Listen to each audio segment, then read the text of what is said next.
Honasa Consumers, popularly known by its flagship brand Mamaearth, is finally hitting the Dalal Street next week with a 1700 crore rupees IPO, which includes a fresh issue of 365 crore rupees and the rest being an offer for sale. Mamaearth's prospectus calls it India's largest digital-first beauty and personal care company. The Sequoia Capital-backed company has the startup world's marquee names Kunal Bahal, Rohit Bansal, Rishabh Harsh Mariwala, as well as Bollywood celebrity Shilpa Shetty as investors on board. शिल्पा's fresh garden salad और ये glow garden से पेड़ पे उगता है क्या? Naturally हाँ, Mamaearth के साथ ये नेचुरल प्रोडक्ट्स बनाते हैं और पेड़ भी उगाते हैं. For the last financial year 2023, the company posted a loss of 150 crore rupees on a revenue of 1500 crore rupees, earning an EBITDA margin of 1.5%.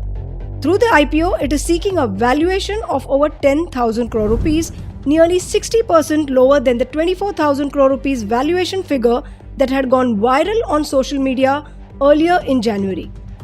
Interestingly, even as the company announced its IPO details yesterday, the stock market tanked 900 points, cumulatively losing 2,000 points in the past 1 week. So why is company going for a stock market listing now? While it sells products that compete with Hindustan Unilever, why are its financials more similar to Nykaa? Has its top-line growth come at the cost of a healthy bottom line? And what can investors expect going ahead? To seek answers to these and many more questions, I speak to Mamaearth's chairman and CEO Varun Alagh and CFO Ramanpreet Sohi in today's episode. Market is going to grow fast. It's getting disrupted. In terms of gross margins, we're already better compared to the industry. We have deep information about what these consumers are talking about. We clearly saw an opportunity. Look at us nicely. We are good people. We are actually fairly discounted compared to FMCG median. And if there is an opportunity, why not sort of play to win? It's Friday, 27th of October, and from the Economic Times, I'm your host Kiran Somvanshi. Together, we deep dive into the much discussed and awaited IPO of Mamaearth that is going to be the litmus test for consumer startups as well as the street. This is the Morning Brief.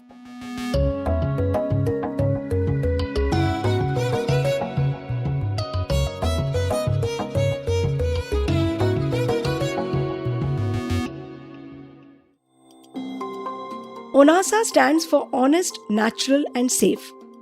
Incorporated in 2016, this 7-year-old company was formed to provide toxin-free, natural personal care products, especially for babies. But from a single brand in a short period of time, the company has grown very fast to become a house of brands. 6 brands in fact. Starting from Mamaearth, they went on to have other brands such as the Derma Company, Aqualogica, Ayuga, Dr. Shades, and a professional salon chain, B Blunt. The company is omni-channel in its distribution, earning over 60% of its revenues online. Offline, it has presence in general trade, modern trade, and also has 85 exclusive brand outlets. 20 crore rupees from the IPO proceeds have been earmarked for setting up new such outlets, and 26 crores for setting up new B Blunt salons. With the beauty and personal care market expected to grow at a CAGR of 11% over the next 4 years, Honasa is poised to do well.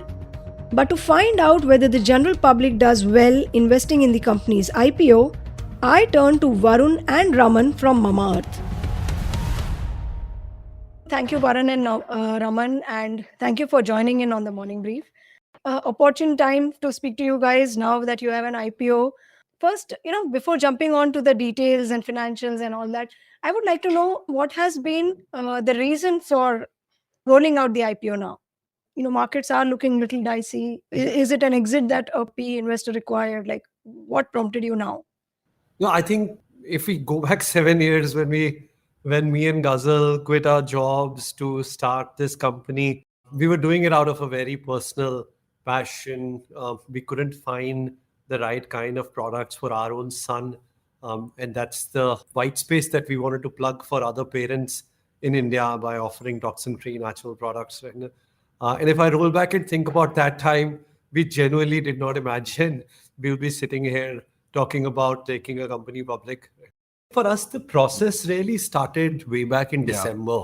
And December is when we had filed the DRHP. And we got our DRHP approval in August 10th from SEBI, which is when we started the process of doing the next level of be it road shows or filing a RHP basis the feedback that we had gotten from SEBI, and that took about 2.5 months. So I think this is a journey. It's the event is just one day of it, but then the journey is very long term, and that's how we are looking at it. There'll be weeks when external environment does create market disruptions, and then there'll be weeks for which there are bull runs. But I don't think you can ever just look at that and take this strategic decision, because this is a very long-term decision, and we're in it for decades. I think at one level, once the companies reach a certain level, both from the aspect of capital or aspect of getting the right kind of investing partners, and that growing up then gives a lot more confidence to the other stakeholders to partner with you in this journey. And I think combination of all of that is what we have felt has given us confidence that this is now the time when we should take this step.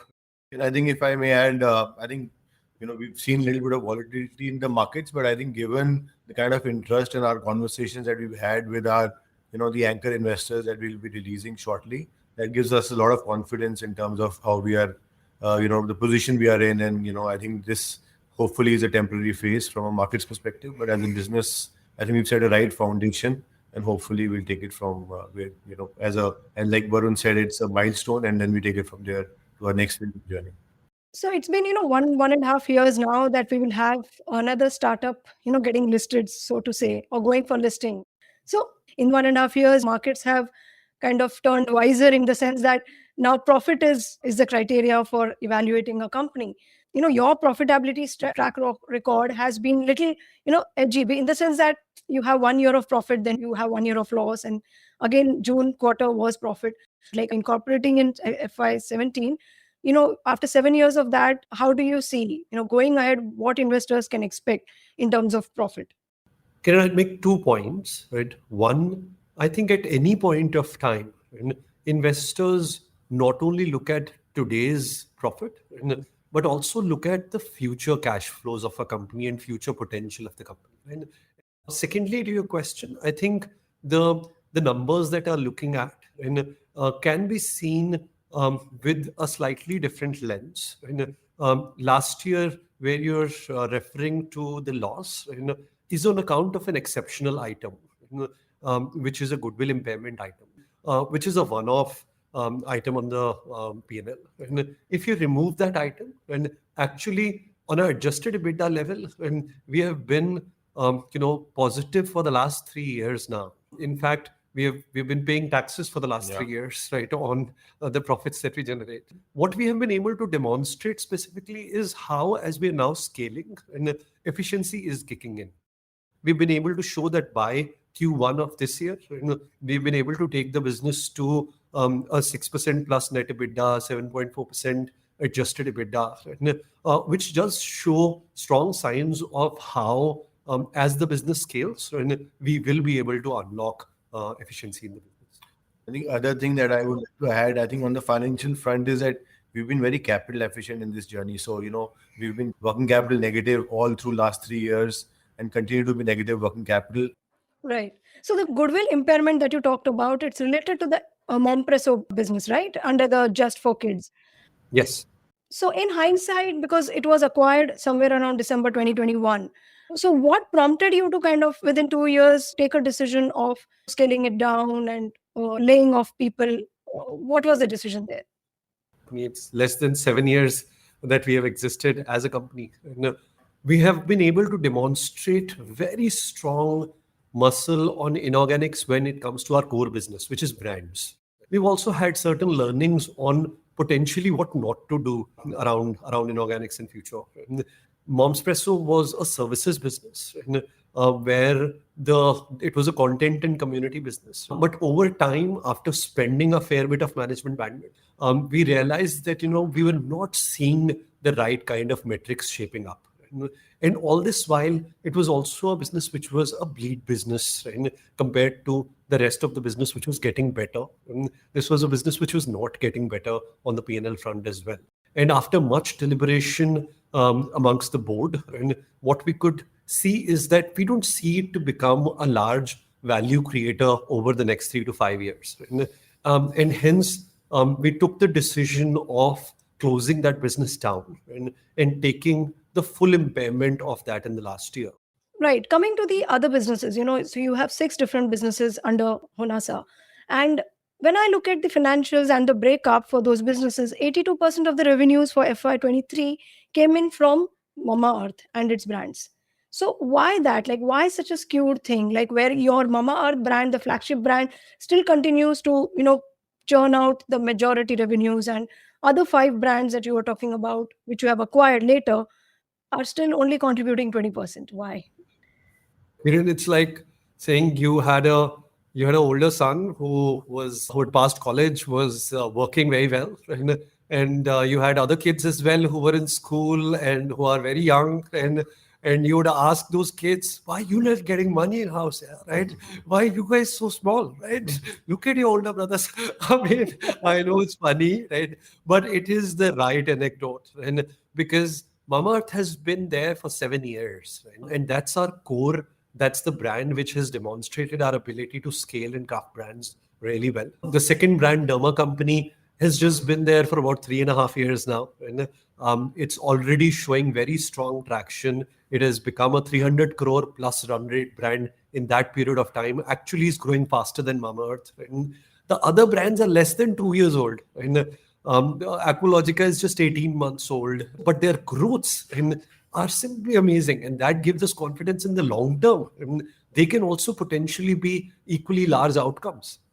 And in fact, given as a trajectory, right, as in Q1 of this year, the contribution of Mamaearth, given the growth of younger brands, has been pretty decent. It's close to about, it's between 70 to 75%. So that 80%, contribution from younger brands is increased because of the growth profile as well.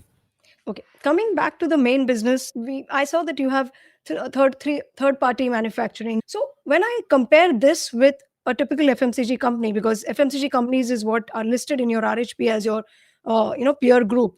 So it's very different, because most FMCG companies have their own in-house manufacturing. They have own distribution channel, the traditional, even online, a fair mix of both. How does Mamaearth then compare with a typical FMCG company? Kiran, firstly, let me answer the second question first, which is the distribution strategy. Actually, I would beg to differ. And we're the only company which has this size of B2C contribution. None of the other companies have, they're all B2B in nature, which means that all of their distribution is third-party distribution. In our case, 20% plus of our business comes from our own platforms, where we get 6 million plus active consumers coming to our websites, right, every month. If you look at from a distribution perspective, rest of the channels, and again on channels like Amazon and Flipkart, and we are directly present as sellers, right, while most other companies operate through third-party sellers. Right?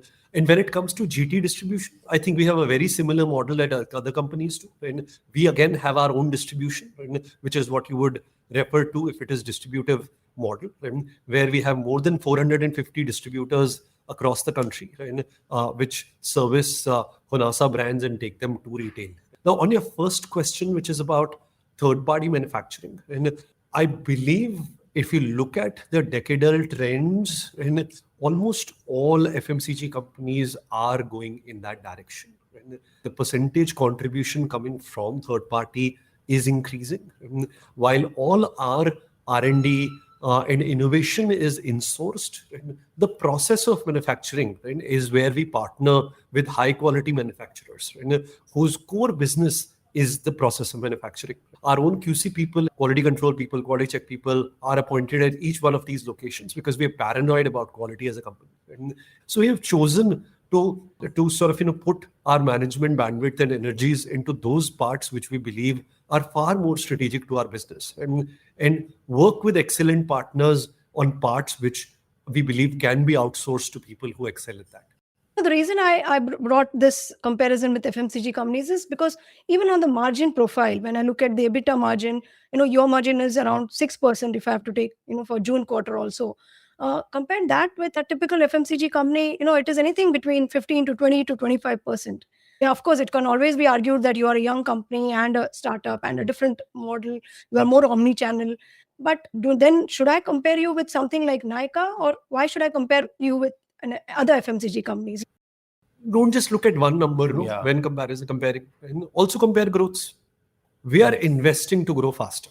And so I think it needs to be seen vis-a-vis the growth that industry has driven and the growth that we have delivered. And as well as, I think from a manufacturing point of view, it should reflect in gross margins. In terms of gross margins, we're already better compared to the industry. We are at a 70% gross margin level.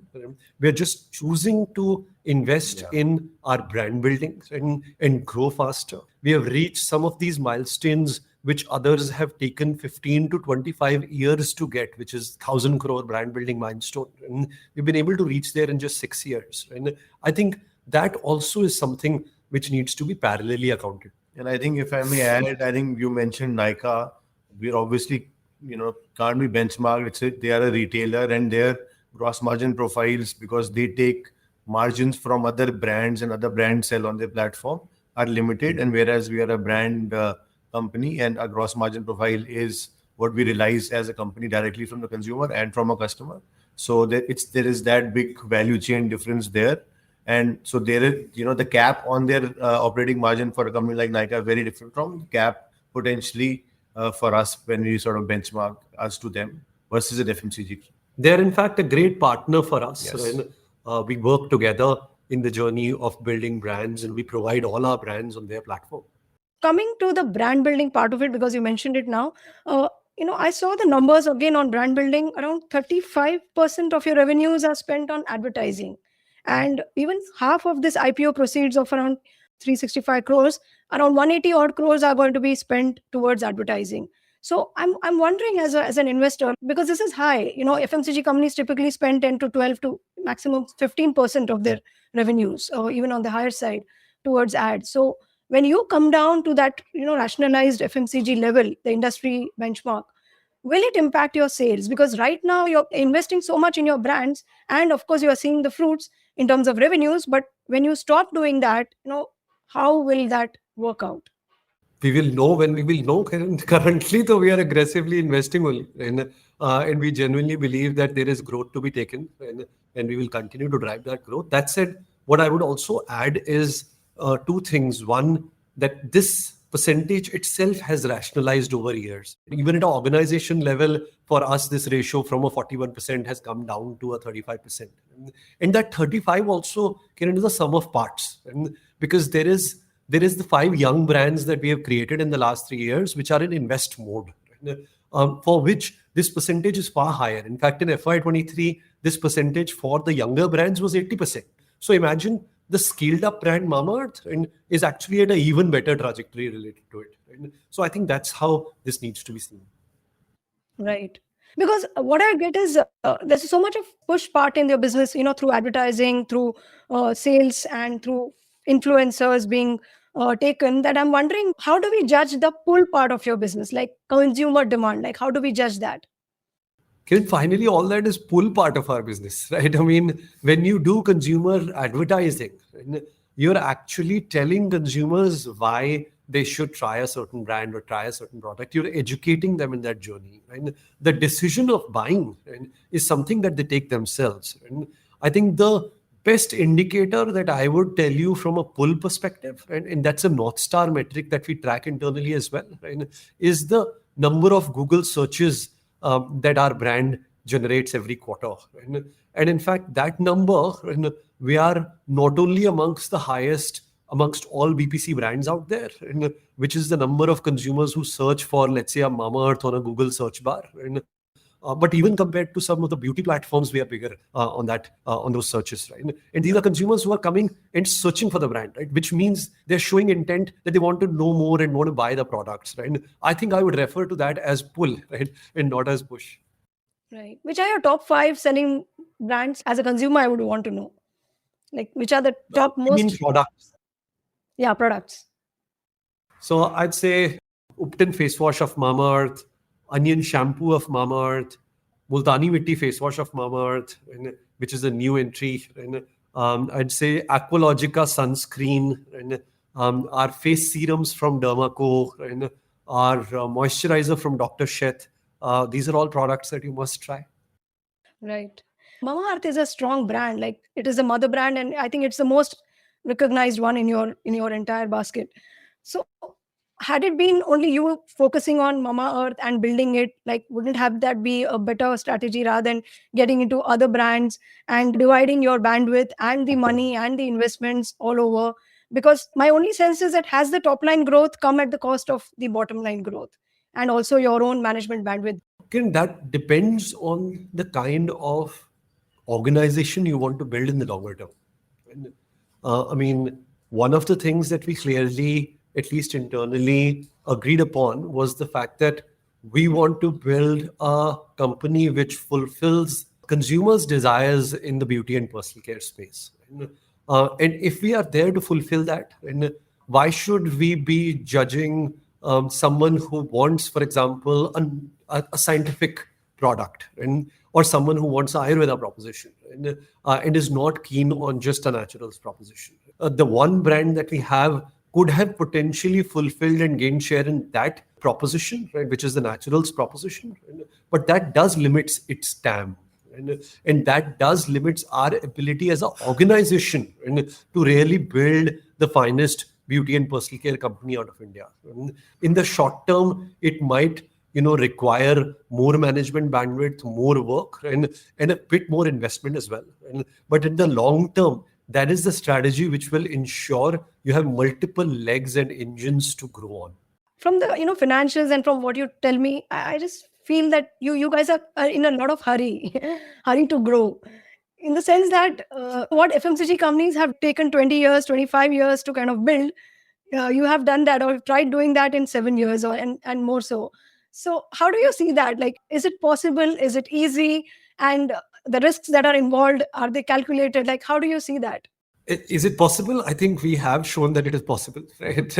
Was it easy? I don't think it was easy, right? It has been a lot of hard work, right, put in by an extremely exceptional team that we have put together. But if there is, that's how disruption happens, right? When in industries and markets, when there is a bit of stability that sort of comes in, disruptors can come in and show that the same thing can be done in a different manner, and end up taking share because of that. And I think we clearly saw an opportunity to capture this share and to capture that growth. And if there is an opportunity, why not sort of play to win? Right. The other thing was about the third party platforms that you have.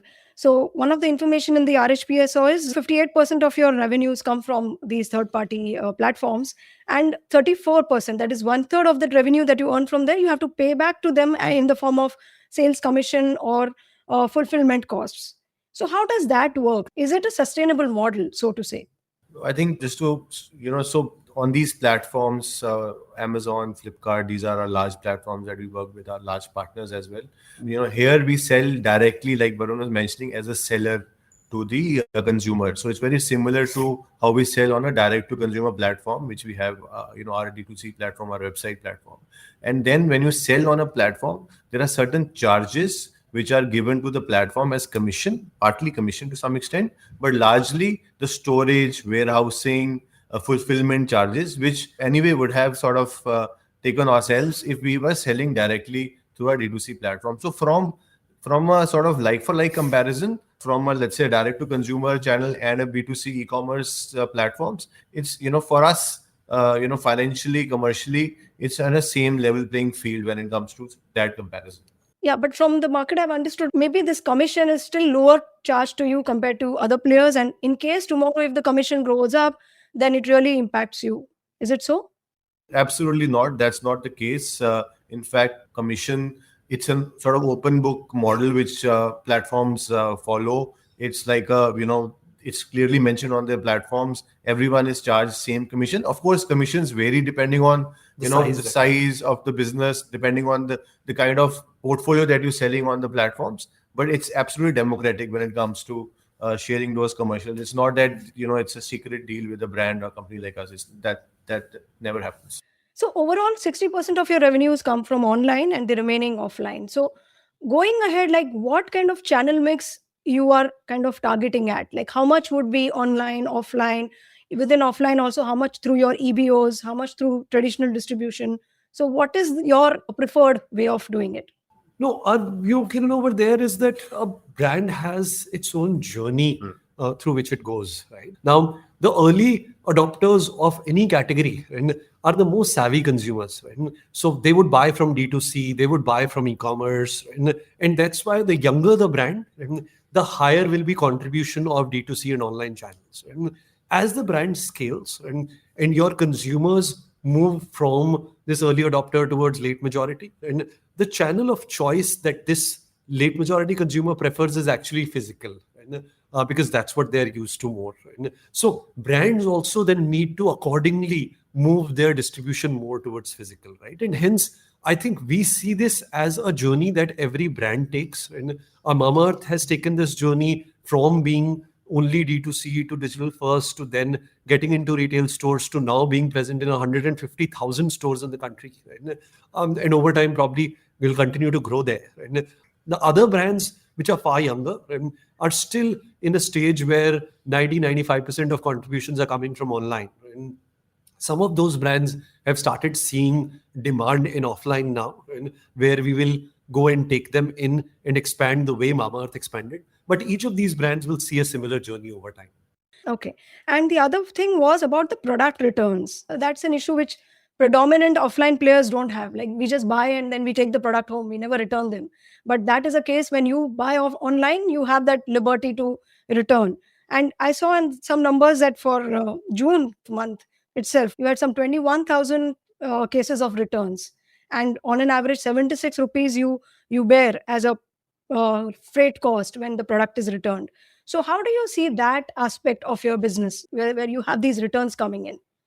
So I would say two things, Kiran. One is most of these are actually what we call COD, cash on delivery returns. More than 90% of it is actually COD return. It's not a used product which is getting returned to us. Right? That is actually minuscule. Right?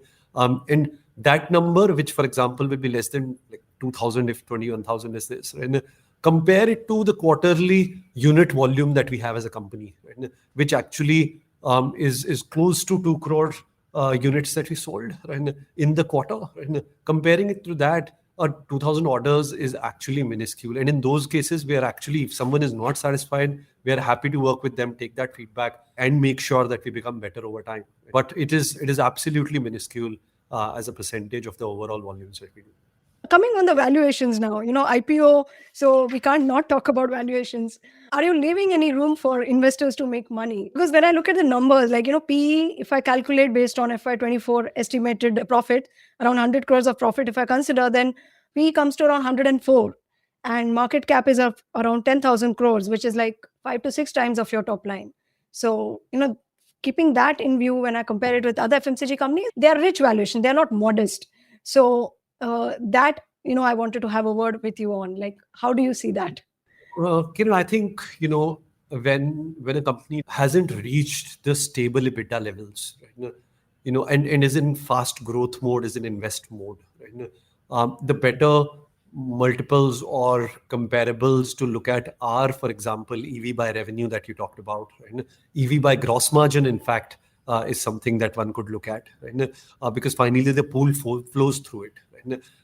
And if you look at some of those multiples, right, we are actually fairly discounted compared to FMCG median. Right? You can probably do that comparison. Right? I think that too on FY23 basis. On FY24, actually the discounts even get better. Yeah.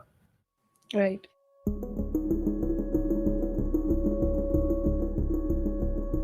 The biggest challenge in evaluating IPOs is to decide how much to believe in the future prospects of a business and the promoter's optimism. It is essentially a leap of faith. After all, only 1 out of every 3 IPOs tend to do well for the retail investor. And startups today are shapeshifters, involved in different businesses at different or even at the same time, making it very difficult to gauge what they will become in the medium to long term. The leap of faith here only becomes bigger. And if the past is any indicator, most of the blockbuster unicorns that got listed during COVID dropped much below their IPO listing price. For instance, Nykaa, Paytm and Zomato. In the case of Mamaearth also, it remains to be seen how long it continues to be a direct-to-consumer company when it has to compete with mainstream FMCG companies both on the street and off it. Its June quarter numbers are encouraging, with profit of 25 crore rupees earned on a top line of 464 crores and an EBITDA margin of 6%. But after extrapolating that to estimate the full financial year 2024's profit, the valuations are not modest when compared to its FMCG peers. Besides, execution is the biggest risk for Mamaearth going ahead. And going public is not making it any easier. So it is predominantly a high-risk, high-return proposition for the investors. And the current market sentiment, along with the global macroeconomic situation, doesn't exactly lend itself to a high-risk appetite for most retail investors.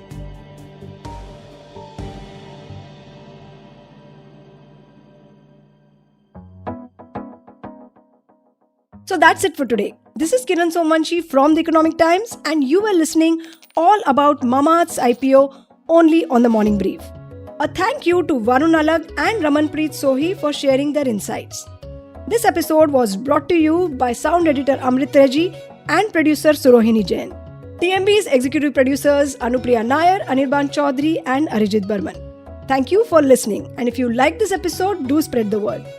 A new episode of the Morning Brief podcast drops every Tuesday, Thursday and Friday. Don't miss it. It streams on Amazon Prime Music, JioSaavn, Spotify, Apple and Google Podcasts. And of course, ET's own audio platform, ET Play. Have a wonderful weekend. All clips used in this episode belong to their respective owners. Credits are mentioned in the description.